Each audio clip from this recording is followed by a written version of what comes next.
This is Timothy Evans. And what we're going to do in this sample lesson of criminology is we're going to look at part of Timothy's life. So we're going to start off in 1947, and I'm going to introduce you to Timothy's wife. He marries a lady called Beryl. She becomes Beryl Evans. And in 1948, they move to London and they've got a child called Geraldine. It's not a very happy marriage, though. They're living in a flat in London and their neighbours can hear them arguing, and they've witnessed them arguing as well, seen physical and heard a verbal argument. So it's not a very nice marriage. Fast forwarding a little bit more, and this is where we really get into our timeline here of what I want to talk to you about Timothy about. So Beryl is pregnant at the beginning of November 1949, and she tells Timothy she's pregnant. Now, financially speaking, things aren't great, and also their relationship isn't wonderful. So Beryl, upon telling Timothy that she's pregnant, she also says, "I've decided to get an abortion." Abortion is not legal at this point in the UK. So having an abortion is a risky thing to do, and it carries, it could go wrong as well as being illegal. Timothy doesn't agree to all of this, but eventually comes round. He sees Beryl's perspective on it. Things aren't great with them, and money's not very well. Now we're going to jump ahead a little bit here, and you will now understand why we're talking about Timothy, because 30th of November 1949, Timothy Evans isn't in London. He's in Merthyr Tydfil, which is in Wales. He goes to a police station and he hands himself in. He says, "My wife has died in unusual circumstances." And not only does he say that, but he confesses to killing her, albeit accidentally. Now he says, "I've killed her with an abortion that's gone wrong. I've given her a bottle of kind of poison to drink, and she's died. I've hidden her body in a sewer outside this flat in London that we live in, and I've arranged for my daughter Geraldine to be looked after by some other people." So if you rock up at a police station and tell them, "My wife's dead and I've accidentally killed her and this is where I put the body," the police will go and investigate it. So this is exactly what happened in November in 1949. The police go to the flat, they stand outside the flat and they say, "Well, hang on a second. We can't find a body where Evans told us he's put the body, and he couldn't have lifted the manhole cover because it took 3 police officers to lift it up. There's no way he would have been physically strong enough to do this." So they go back to Evans and they say, "Right, your story, it doesn't add up here." So Evans changes his story. So his second confession goes as follows. He says, "I hired somebody else to perform the abortion." So this bottle of poison's out the window now. "I've hired my landlord to perform the abortion, but my landlord's told me that my wife died during the procedure, and this would have been on the 8th of November. My landlord's told me I'll get rid of a body for you, and I've arranged for somebody to look after your daughter. Things aren't great for you here, mate. I suggest you leave London and go back to Wales." Now we then know that Evans went to Wales on the 14th of November and he went to stay with relatives.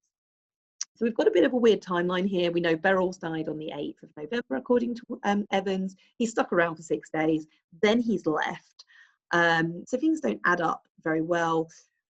He says, "I did try and go back to the London flat." He says, I did ask the landlord where my daughter was. I wanted to see her, but his landlord said, "No can do, mate. You're not seeing her."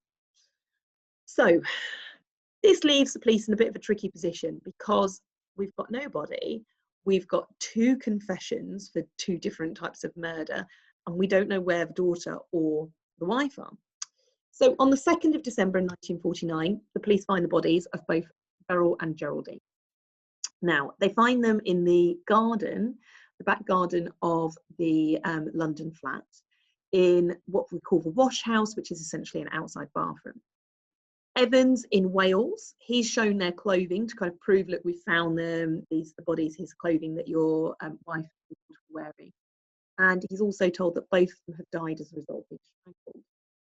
Now, this is really important. He's asked a question by the police: "Are you responsible for their deaths?" And he answers yes. He then goes on to give his 3rd confession. And in his 3rd confession, he says, "I've murdered Beryl. We were arguing about debts.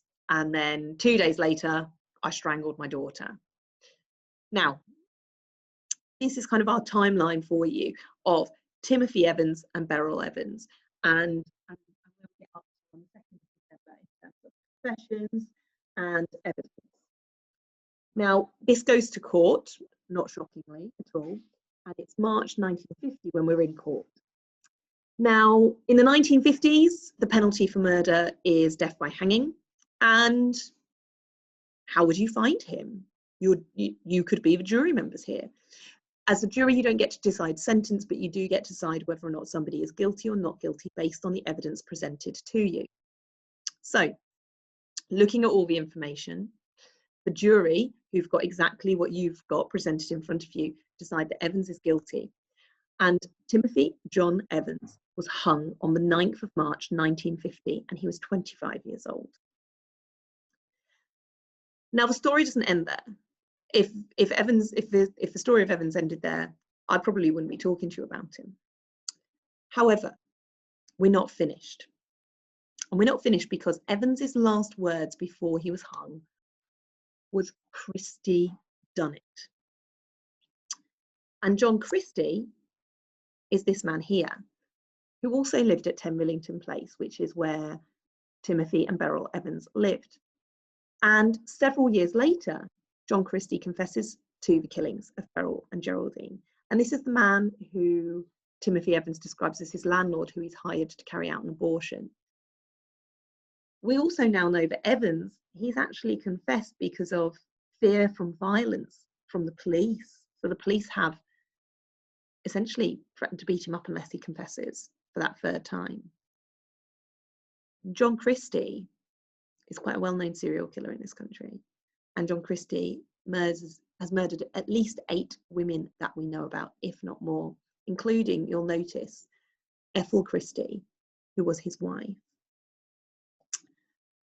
Had he been caught for Beryl and Geraldine's murders, not only would 4 other women have survived, but Timothy Evans would not have been hung. So we look at this case because it is a miscarriage of justice, but we also look at this case as one of the many reasons why we no longer have capital punishment in the United Kingdom. Because we have killed the wrong person one too many times.